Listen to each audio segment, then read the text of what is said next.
Selamat pagi Bapak Ibu semua. Terima kasih pada hari ini sudah datang di Power Focus pagi tanggal 25 Juli tahun 2017 bersama tim riset PT Paramitra Sekuritas. Untuk pagi hari ini kami akan menjelaskan tentang prediksi perdagangan hari ini maupun juga review pada perdagangan kemarin maaf, dan untuk saat ini kita akan langsung masuk ke PowerPoint. Oke, yap. Ini PowerPoint-nya dan pada perdagangan kemarin IHSG ditutup menguat. Oke, nah pada perdagangan kemarin IHSG kenaikannya hanya 36 poin atau 0,6% di level 5.801 dan penguatan ini didorong oleh 8 dari 10 sektoral yang menguat. Dan infrastruktur memimpin penguatan dengan kenaikan 1,39% dan juga dengan 0,98%. Sedangkan yang melemah adalah sektoral agriculture dengan 0,51% dan mining 0,31%. Sedangkan untuk pada perdagangan kemarin investor asing masih mencatatkan net sale-nya sebesar 321 miliar. Melihat perdagangan kemarin kami memprediksikan IHSG akan bergerak mix namun kecenderungannya melemah dikarenakan adanya sentimen global, salah satunya adalah pengumuman kenaikan suku bunga The Fed pada minggu ini, sehingga ada beberapa pelaku pasar yang masih wait and see pada perdagangan hari ini. Dan kalau kami perhatikan juga IHSG akan bergerak di support 5.741 dan resisten 5.816. Oke, lalu kita langsung ke highlights global highlights. Oke, untuk global highlights ini kalau kita perhatikan Hang Seng Hang Seng menguat padahal kemarin sempat melemah. Nikkei melanjutkan pelemahan dan Exos melemah menguat 0,02 di 1.250 setelah hari Jumat. Hari Jumat nih karena ini jatuhnya hari Senin sempat juga menguat dan memang dilanjutkan pada perdagangan kemarin hari Senin juga menguat. Oil mencatat kenaikan 1,41.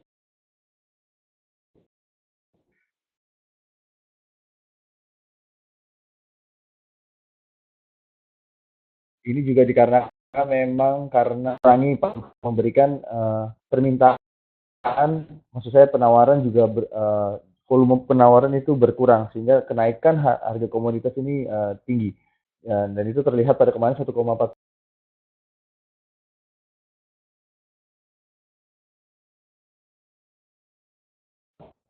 Saya oke. Oke, 82,0,5. Lalu juga CPO koreksi minus 0,27% di level 2.565, sedangkan USD terhadap rupiah kemarin melemah 13.309. Oke, dan memang kalau saya perhatikan gejolak politik Amerika Serikat mengemuka dan potensi bursa Asia masih bergerak mix.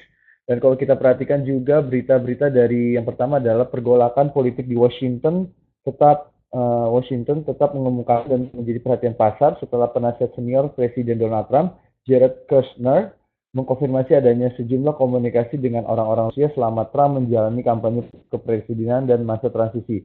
Dan Presiden Donald Trump dan mantan ketua kampanyenya Paul Manafort direncanakan akan maju ke hadapan Komite Senat pada hari Rabu. Dalam pertemuannya juga The Fed diperkirakan tidak akan melakukan perubahan kebijakan dan memang investor dan ekonom akan menantikan pernyataan yang menyertainya demi mendapatkan petunjuk tentang bagaimana para pembuat kebijakan berencana untuk melanjutkan pengurangan portofolionya. Jadi memang kalau diperhatikan memang The Fed masih masih mencari-cari apakah pada bulan ini dinaikkan suku bunga apa tidak. Namun kalau saya perhatikan untuk saat ini sebelum tanggal 24 memang ada beberapa banyak sentimen bahwa The Fed akan menaikkan satu kali lagi dan memang belum tahu di bulan apa. Sehingga kalau kami perhatikan banyak pelaku pasar masih wait and see terhadap perdagangan hari ini, sehingga yes, walaupun dari kemarin The Fed ini masih memperkirakan tidak akan melakukan perubahan kebijakannya. Jadi memang kita akan tunggu tanggal 27 Juli nanti di minggu ini apakah The Fed akan menaikkan apa tidak. Kalau misalnya mereka menahan suku bunganya, ini memberikan potensi positif bagi pergerakan IHSG di kemudian hari. Oke, ini untuk global highlights. Lalu kita lanjut yang kedua, yaitu tentang emiten. Oke, untuk emiten sendiri. Yang pertama ada berita dari Antam. Ya, ini Antam banyak beberapa pelaku pasar yang megang Antam nih. Dan memang aneka tambang ini pecah kongsi dengan Showa Denko KK, yaitu perusahaan asal Jepang. Keduanya memiliki kendali atas PT Indonesia Chemical Aluminium. Nah, itu disebut dengan ICA. Nah, Antam mempunyai 80%, sedangkan Showa Denko mempunyai 20%. Nah, pecahnya kongsi ini seperti layak dicermati karena memang Antam kini bakal kehilangan mitra bisnisnya ya, Denko lantaran ICA atau Indonesia Chemical Alumnia belum memberikan profit yang optimal meski sudah memperoleh suntikan dana besar. Dan kalau diperhatikan untuk Antam sendiri sudah mengucurkan duit untuk ICA atau Indonesia Chemical Alumnia dengan jumlah yang tergolong besar. Berdasarkan kuartal 1 2017, Antam sudah mengucurkan saldo untuk anak 14 triliun rupiah. Ditambah bagian keuntungan penghasilan komprehensif lainnya senilai 33,39 miliar rupiah. Ini untuk berita Antam. Lalu yang kedua kita lanjut ke Era Double A akan mendiversifikasi produk. PT Era atau Era Jaya Swasembada berencana untuk mendiversifikasikan bisnisnya ke produk-produk Internet of Things atau IoT dan juga aksesoris terkait gadget. Dan memang Era ini berencana untuk menggandeng beberapa rekan potensial seperti perusahaan produksi gadget asal Cina yang juga memproduksi alat-alat terkait dengan IoT yaitu Xiaomi. Dan memang rencananya di bulan Agustus akan datang kerjasama ini akan terlaksana dengan Xiaomi. Ini untuk Era ya, sentimen positif untuk mendiversifikasi produk dan kita akan lihat nanti pergerakan sahamnya untuk Era. Lalu yang terakhir kita langsung ke SSMS yaitu refinancing utang 1,5 triliun. Untuk PT Sawit Sumber Mas Sarana atau disebut dengan SSMS berencana melakukan pembiayaan kembali atau refinancing atas salah satu utang yang diperoleh dari PT Bank Negara Indonesia BNI. Nah, saldo terutangnya pada pada bulan Maret 2017 yaitu total 3,5 triliun dan utang ini merupakan bagian dari fasilitas pinjaman dengan plafon maksimal 6 triliun. Perusahaan tersebut memperoleh fasilitas dana pada bulan Januari 2017 dan dana yang diperoleh dari pinjaman tersebut dipecah menjadi beberapa bagian dan dialokasikan sebagai modal termasuk, maksud saya perusahaan yang termasuk ekspansi yang dilakukan oleh sejumlah anak-anak usahanya. Dan memang bunga atas pinjaman tersebut terdiri dari dua bagian sesuai dengan jenis pinjaman yang diperoleh. Nah, bunga yang untuk pinjaman dalam rupiah sebesar 9,75% per tahun, sementara bunga atas pinjaman dalam bentuk dolar Amerika Serikat sebesar 5,5% per tahun. Dan memang sejatinya tidak ada utang jangka pendek buat SSMS yang akan segera jadi tempo tahun ini. Sehingga rencana refinancing akan dilakukan lebih untuk mengurangi beban keuangan. Ini SSMS beritanya untuk refinancing utang 3,5 triliun. Dan untuk saat ini kita akan bahas saham-saham yang akan bergerak pada perdagangan hari ini dengan chart Nessus untuk analisa teknikal.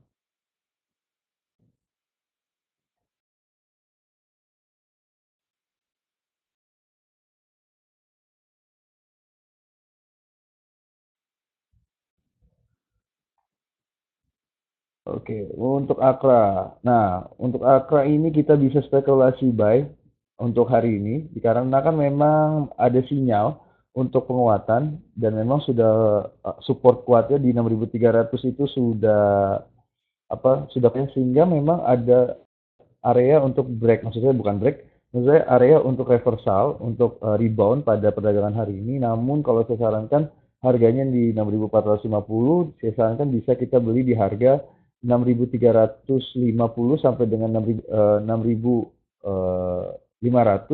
untuk target resistennya di 6.100, resisten rendahnya di target 6.600, lalu resisten kedua di 6.700.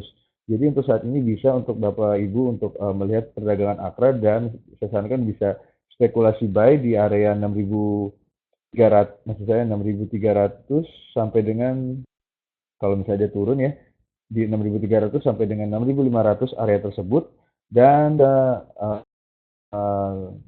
lihat resisten awalnya 6.600 dan juga 6.700 ini untuk AKRA. Lalu kita lanjut juga untuk saham. Oke.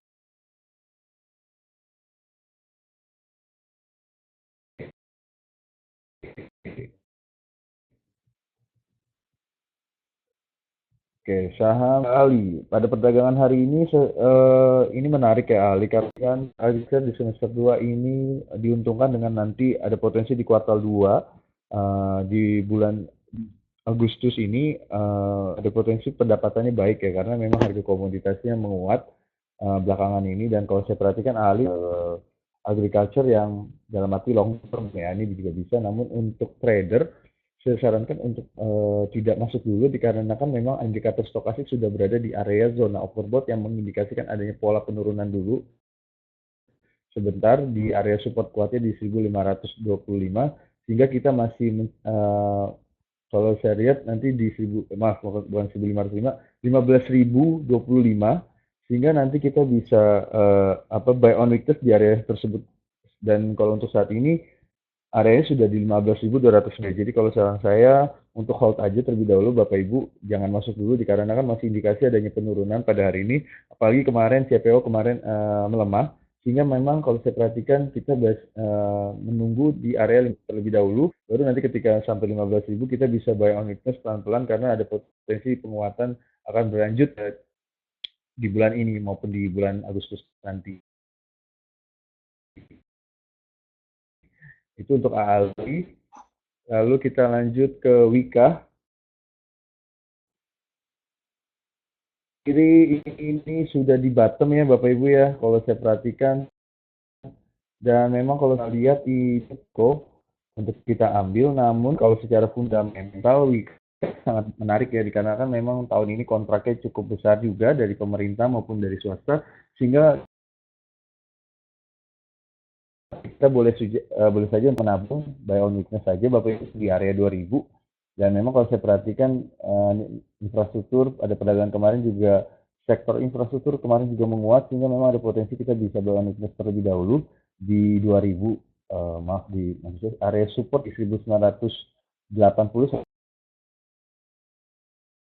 sampai dengan 2000 untuk kita buy on weakness terlebih dahulu, dan dengan target resistennya dikuat di 174 ya, kita bisa target resistennya. Namun untuk saat ini kita bisa buy on weakness terlebih dahulu karena memang kalau saya perhatikan fundamentalnya sangat baik ya jika di tahun ini, sehingga ini buat kesempatan buat kita untuk bisa ambil di bawah harga 2000 ya, sekitar 1900 maupun di 2000 untuk kita target selanjutnya di 170 ya, 2170, dan kita bisa lihat targetnya. Dan memang ini saya sarankan untuk Wika untuk saham yang bersektor defensif, sehingga kecenderungannya adalah long term ya, kalau Wika saya sarankan seperti itu. Oke Bapak Ibu, terima kasih sudah